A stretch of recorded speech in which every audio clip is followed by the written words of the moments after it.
Now, this is the bus. Try it this way.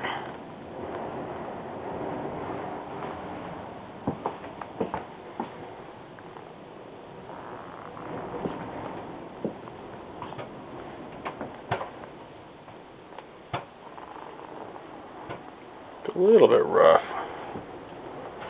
Okay, it's really rough.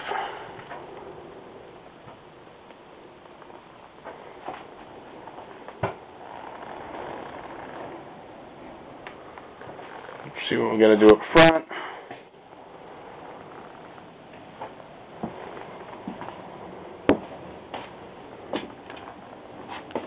Yeah, front seat is a little bit loose.